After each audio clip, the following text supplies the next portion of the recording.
Good morning, and thank you for joining me on the Path to Liberty.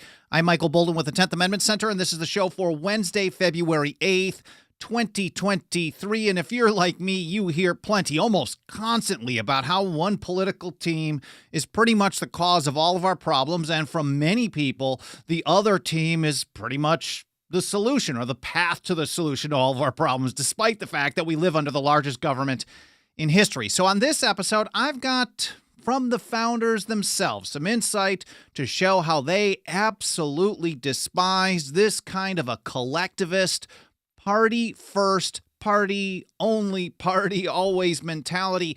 We'll hear from people like James Madison, George Washington, Noah Webster, John Adams, Mercy Otis Warren, and probably a few others, some that you may have heard of, like Thomas Jefferson, and a few that maybe you haven't. But first of all, before getting to that, a quick hello, a huge thank you. Thank you so much for being here.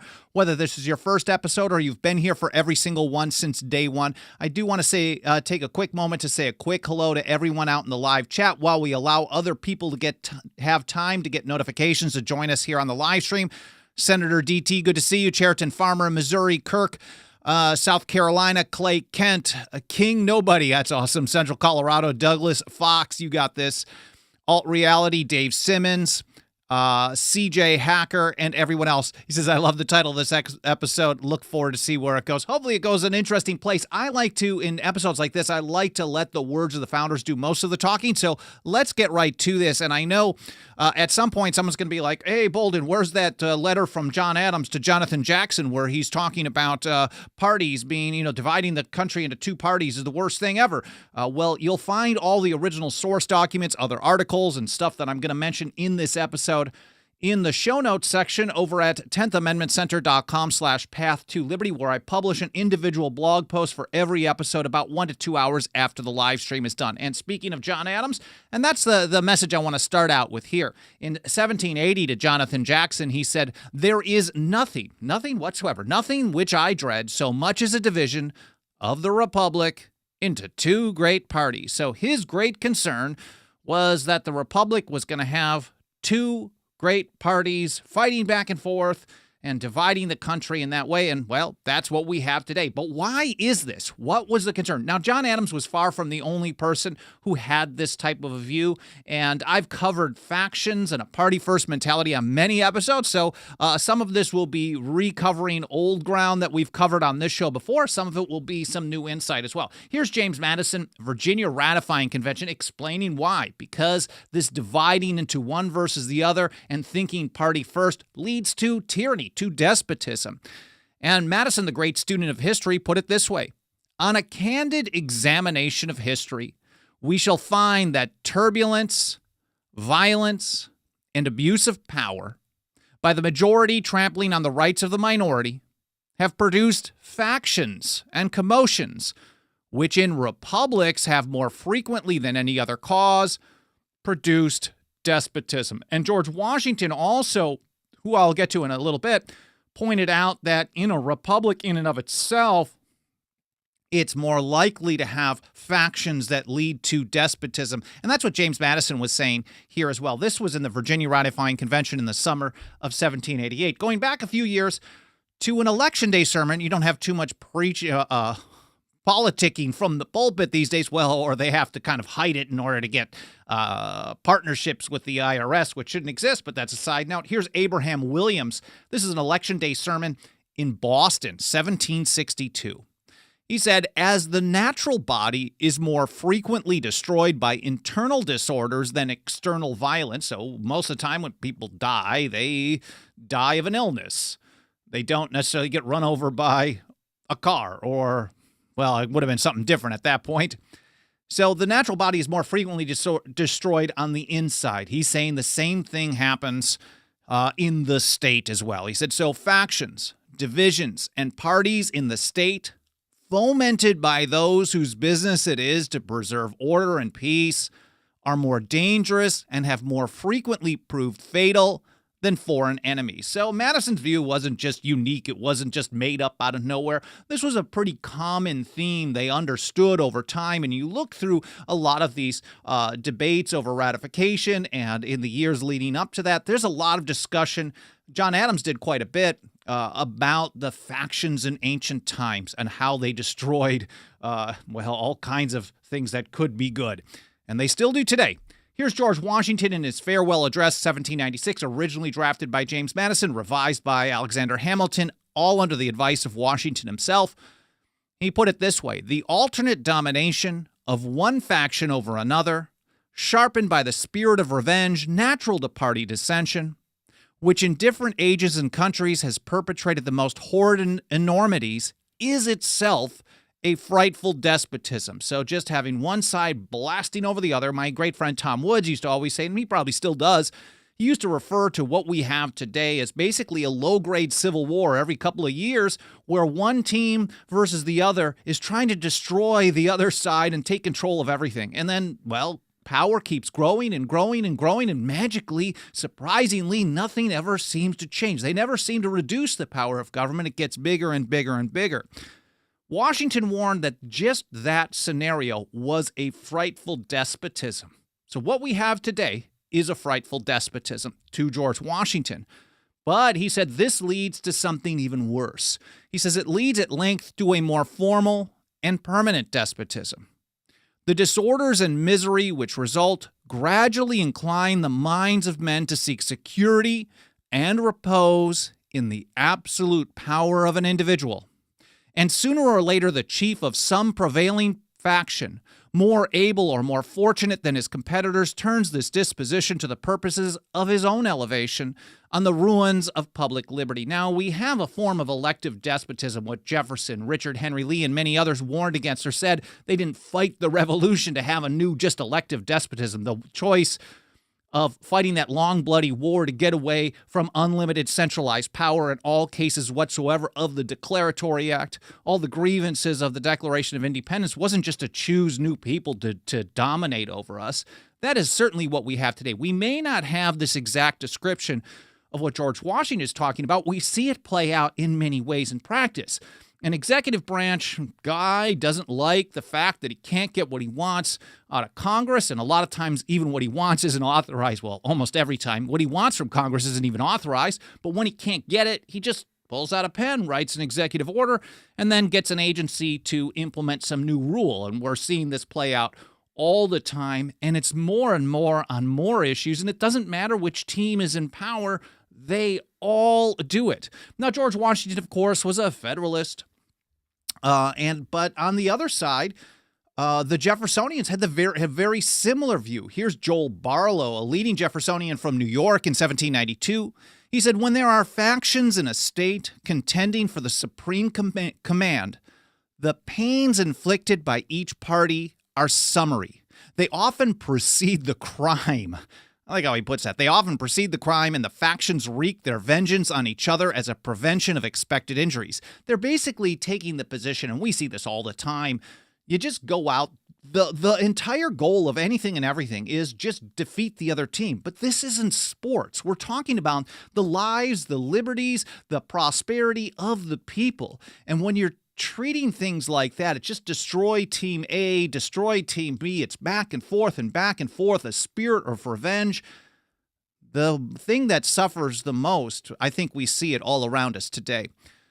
Going on, here's Joel Barlow again. Something very similar to this is what perpetually takes place in every nation. Again, studying history. They understood history. Today we're told to reject and ignore it at almost every turn, tear it down. They're all bad. You never even want to listen to what anybody says from the past because we're so enlightened and amazing today, right? Of course, or the people who want to control us are so enlightened, we shouldn't listen to anybody but them.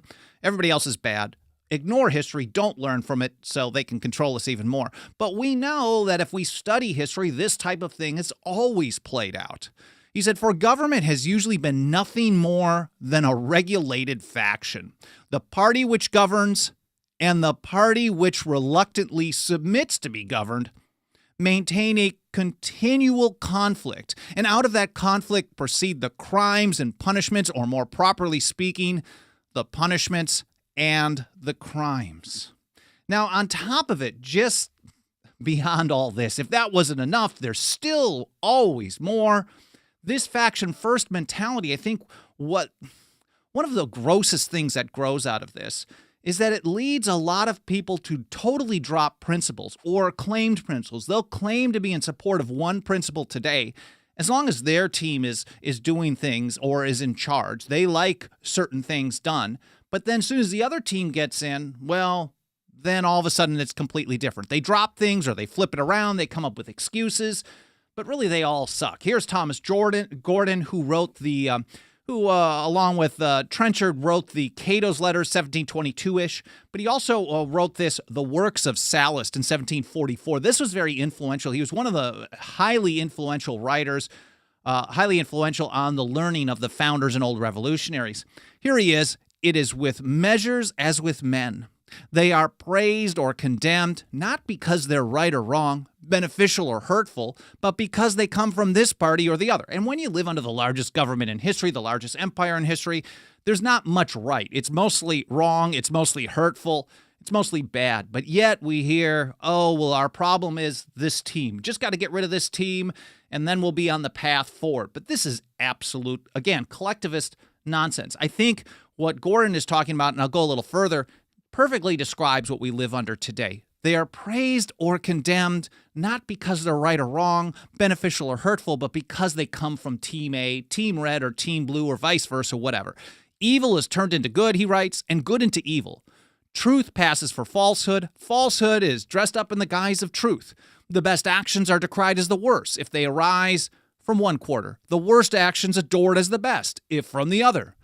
The resisting of lawless tyrants is at one time rebellion and damnation. To rebel against the most lawful authority is at another time duty and glory. What's good and bad today always seems to be more about who is doing it rather than what's being done. And that's what Gordon warned about back in 1744. That's what the founders and old revolutionaries, this is kind of their pedigree. And we see this in their writing and their speeches in the years to follow. And Gordon continues. He said, party principles are therefore substituted for moral principles. I mean, that kind of sums it up. If it's party principles rather than moral principles, you know the morality of the country, of the nation, of the society is going to be absolute garbage.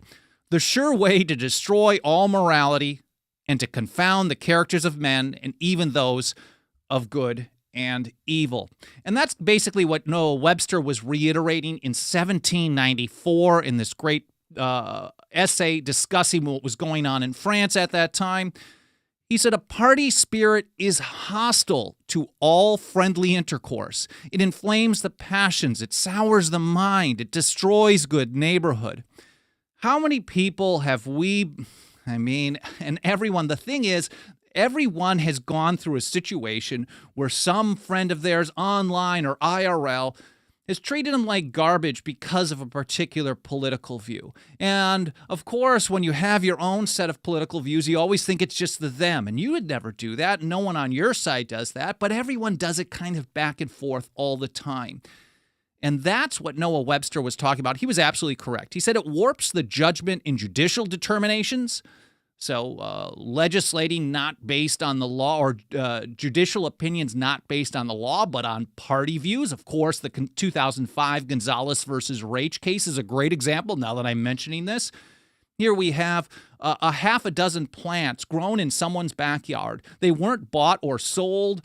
They weren't taken across state line, but of course, led by the so-called constitutionalist Scalia, the Supreme Court held that this was interstate commerce and could be regulated and controlled or prohibited by the central government. Some activity of growing a plant and consuming it in your backyard, consuming it in your home, because it was cannabis. And that side of the political spectrum back at that time in the early 2000s and before were certainly against that politically. And so from that, we got the arguments and the precedent which held up Obamacare some years later. So it's just on and on and on. Anyways, it warps the judgment in judicial determinations, Webster writes. It banishes candor and substitutes prejudice. It restrains the exercise of benevolent affections. You can't be kind to someone else because they're on the wrong team. That's just horrible. This goes against humanity.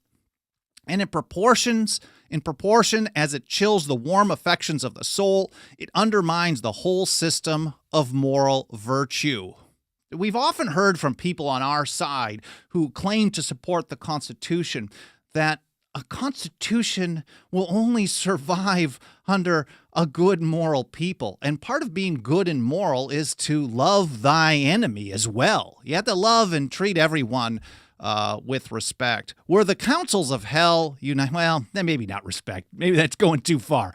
I don't want to preach that. Were the councils of hell united to invent expedients for depriving men of the little portion of good they are destined to enjoy on this earth, the only measure they need to adopt for this purpose would be to introduce factions into the bosom of the country. That's Noah Webster in his Revolution in France paper from 1794. Now, Mercy Otis Warren, the great muse of the American Revolution, had a very similar viewpoint. She said there is a propensity in mankind. She recognized, again, a student of history, she recognized that this is what humans tend to do. We tend to be kind of collectivists. We tend to be kind of herd creatures, and we just kind of all get together. In some ways that can be positive, but in some ways it can be dumb. There is a propensity in mankind, she said, to enlist themselves under the authority of names and to adopt the opinions of men of celebrity more from the fashion of the times than from the convictions of reason.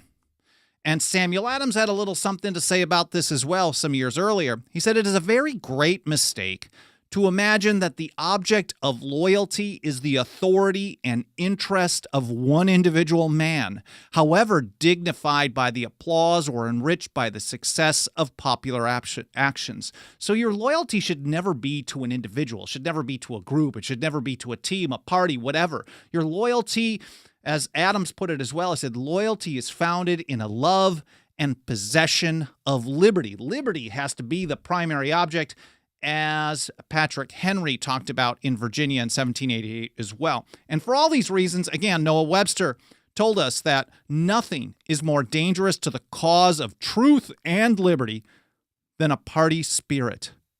Truth and liberty. In general, truth gets thrown out the window when you have a party-first mentality. Then also liberty as well. I think it kind of goes from hand in hand. But here's, again, from Thomas Gordon again. He talks about this party spirit. He said, yet from this spirit, this baneful and pestilent spirit of party, the ablest and best men are often precluded from the service of their country because they aren't just towing the line. You got to toe the line if you want to get into a position of power. Clearly, this happens constantly today.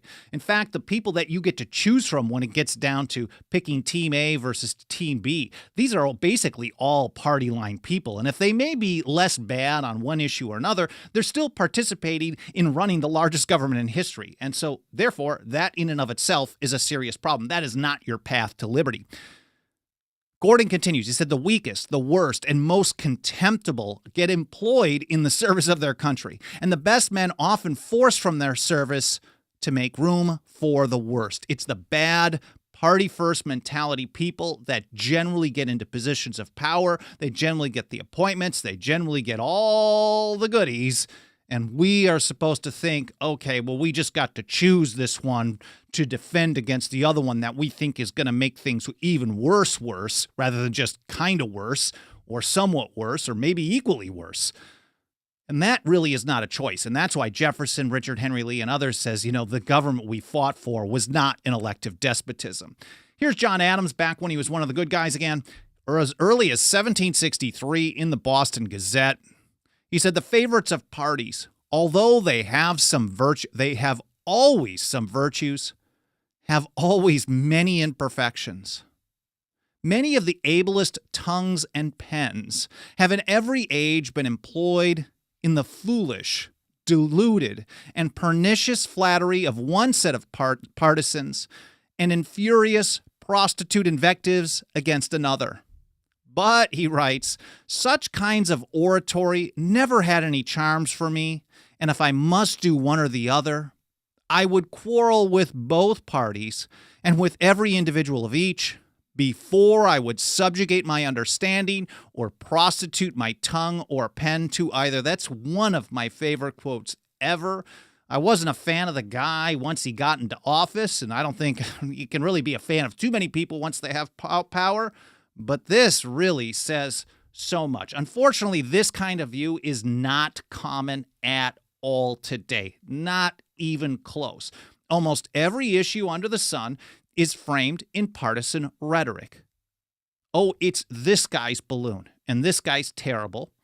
No, the problem was he was the problem with balloons. The other guy was the balloon guy, and I got rid of my balloon, and he didn't get rid of his balloons. And he's like, no, those balloons didn't exist. It's Team Blue's national debt, not Team Red's national debt, or vice versa. This kind of stuff just happens almost constantly. Here's Fisher Ames from Massachusetts in 1805. He says, hence it is that the republicanism of a great mass of people is often nothing more than a blind trust in certain favorites, and a no less blind and still more furious hatred of their enemies. And that's a great description of today.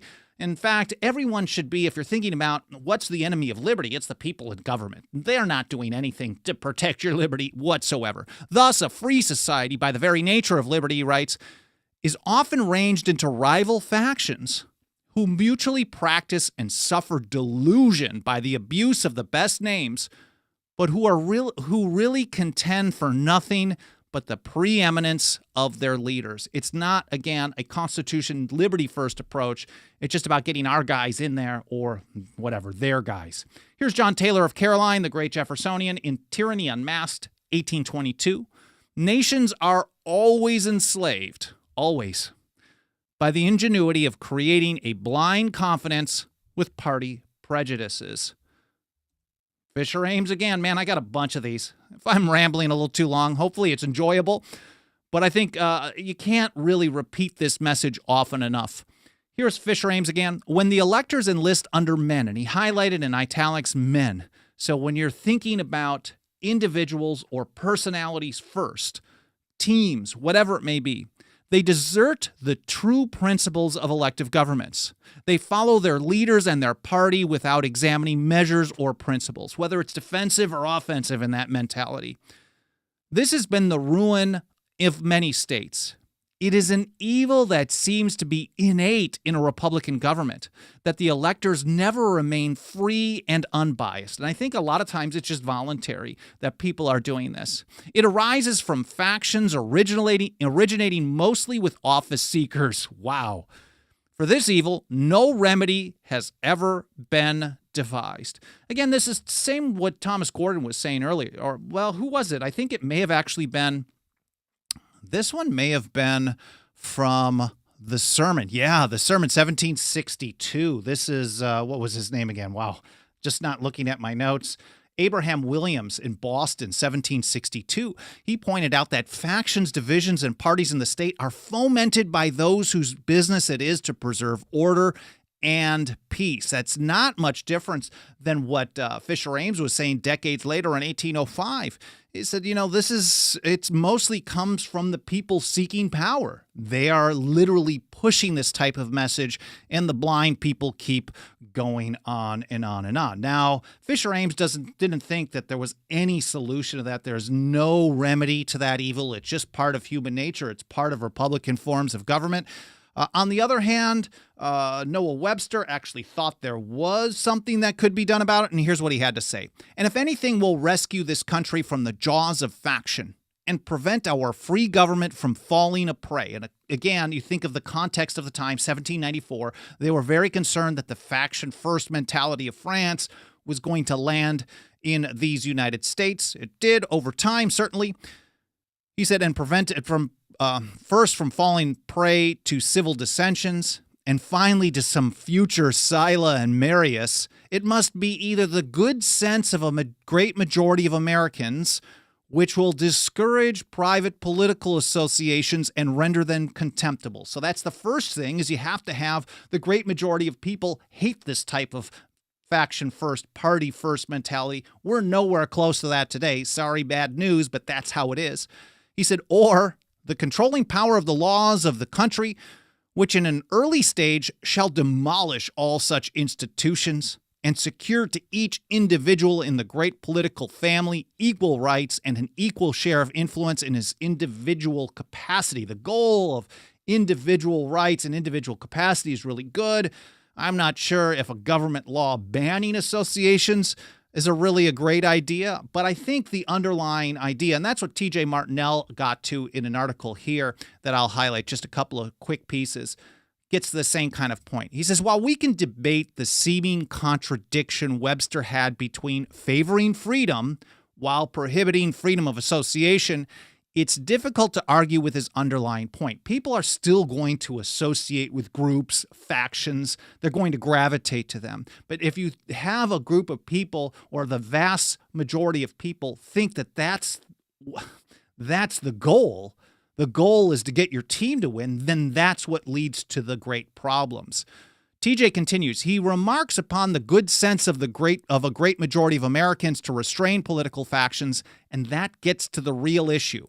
If Americans refused to support or stomach factions, the party system would not have succeeded in the first place. I think George Washington got to the same type of a viewpoint in 1796 in his farewell address.